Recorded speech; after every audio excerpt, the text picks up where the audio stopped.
நம்ம இந்த வீடியோவில் எதை பற்றி பார்க்க போகிறோம்னு பார்த்தீங்கன்னா, நான் லாஸ்ட் இயர் கன்சிஸ்டண்ட்டாக ஃபாலோ பண்ண 2 ஹேபிட்ஸை வந்து பார்க்க போகிறோம்.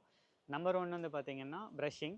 ஸோ எல்லாருமே நம்ம வந்து மார்னிங் எழுந்து ப்ரஷ் பண்ணுவோம். நான் இன்ஸ்டட் மார்னிங் நான் என்ன பண்ணேன்னா, எவ்ரிடே நைட்டு வந்துட்டு ப்ரஷ் பண்ண ஆரம்பித்தேன்.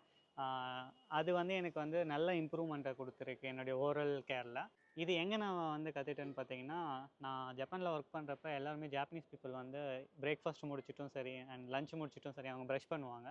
ஸோ இது எதனால நான் செக் பண்ணி பார்த்தப்ப இந்த பெனிஃபிட்ஸ் எல்லாம் இருக்குது, நம்மளுடைய ஓரல் இம்ப்ரூவ் ஆகுன்றதுனால நான் இது வந்துட்டு ரெகுலராக ஃபாலோ பண்ண ஆரம்பித்தேன். ஸோ இந்த லாஸ்ட் 1 இயர் நான் ஃபாலோ பண்ணதில் இது ரொம்பவே எனக்கு நல்ல ரிசல்ட்ஸை கொடுத்துருக்கு.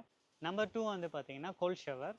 இது நான் எப்போத்துலேருந்து ஸ்டார்ட் பண்ணேன்னா, last year around Jan or ஃபெப்லேருந்து ஸ்டார்ட் பண்ணியிருப்பேன். ஜப்பானில் இருக்கிற நெய்பரோட டிஸ்கஸ் பண்ணுறதுக்கு ஒரு சான்ஸ் கிடச்சிச்சு. அவங்ககிட்ட பேசிகிட்டு இருக்கிறப்போ அவங்களோட ஏஜ் என்னன்னு எனக்கு தெரியாது. பட் யூஷுவலி நம்ம கேட்க மாட்டோம். ஆனால் அவங்கக்கிட்ட நான் கேட்கணுன்னு ஒரு க்யூரியாசிட்டி இருந்துச்சு. ஏன்னா அவங்க சிங்கிளாக லைஃப்பை லீட் பண்ணிட்டு இருந்தனால அவங்க ஏஜ் என்னன்னு கேட்டேன். அவங்க 16 சொன்னவே நான் ஷாக் ஆகிட்டேன். ஏன்னா அவங்க பார்க்குறதுக்கு வந்து 30லேருந்து 40+ அந்த மாதிரி ரேஞ்சில் தான் அவங்க இருந்தாங்க. 60 என்னதுமே எனக்கு நீங்கள் என்ன பண்ணுவீங்கன்னு அப்படி கேட்டப்போ அவங்க ஃபஸ்ட்டு பாயிண்ட்டாக சொன்னது வந்து நான் கோல்ட் ஷவர், ஈவன் வின்டரில் கூட கோல்ட் ஷவர். ஆனால் ஆமாம் நான் வின்டரில் வந்து நான் கோல்ட் ஷவர் தான் எடுப்பேன்னு சொன்னாங்க. சின்ன வயசுலேருந்தே இதை அவங்க ஃபாலோ பண்ணதுனால அவங்களுடைய ஸ்கின் எல்லாமே வந்து பார்த்திங்கன்னா ரொம்ப யூத்ஃபுல்லாக இருந்துச்சு. ஸோ அப்போத்துலேருந்து நானுமே வந்துட்டு இந்த ஹேபிட்டை வந்து அடாப்ட் பண்ணிக்க பார்த்தேன். ஸோ லாஸ்ட் 1 இயராக நான் ஃபாலோ பண்ணிகிட்ருக்கேன். எனக்குமே அந்த ரிசல்ட்ஸ் எல்லாம் எனக்கு தெரியுது. இப்போ நானுமே 30+.